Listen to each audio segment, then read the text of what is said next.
All right, and next up we have an iso spiral lunge. So you're gonna get in this lunge position. Now, if you haven't got the balance for that, just hold a broom shaft or something to help you get into the position.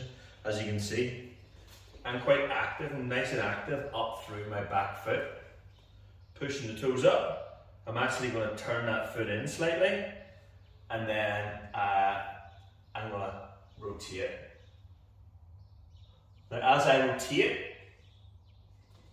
it creates a spiral movement through my spine, and you will feel your glute activate. So I'm spiraling to my right, and my left butt cheek has activated to 10 stop, and then I'm holding that. I'm in that position. I can go down a little bit if I want to, but generally I'm just holding it. It's an isometric movement, which means the muscle is lengthening. It's neither lengthening or shortening, but it's activated, and I have to hold that. So I'm holding it, say 20 seconds. When I get really good at doing 5 sets of 20 or 3 sets of 20, I'll then start holding it for longer. And yeah, isometric movements are a little bit boring, but you have to lock it in there. So from the other side, plant the foot, back foot goes back, it turns in ever so slightly. The back foot holds something if you need that balance. And then I'm going to turn in, I'm going to spiral around into this position. Activated the right butt cheek now, pushing up through the back foot, and I have to hold it. I'm going to hold it, isometrically holding that position. All right, so check that move out.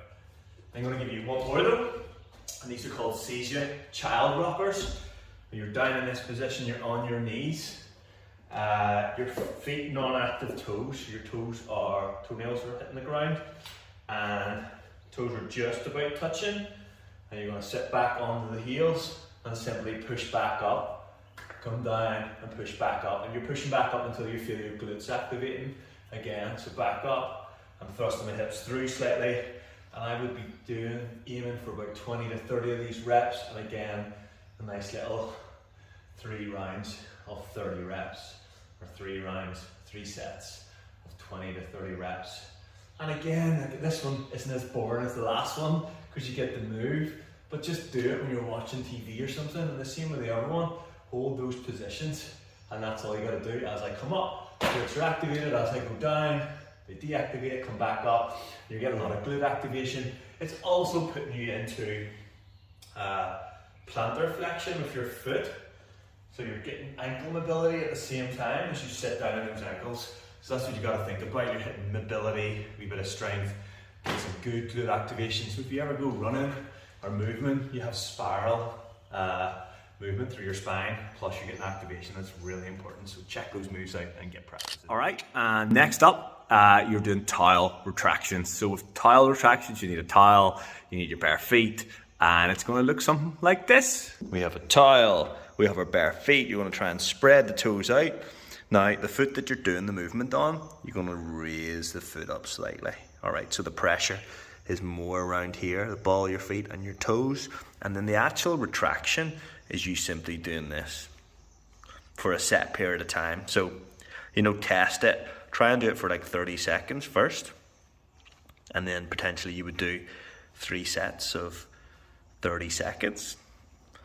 And it is quite tough. You can see my whole foot's really working, really connecting and grasping, and I'm actually starting to burn out a bit now.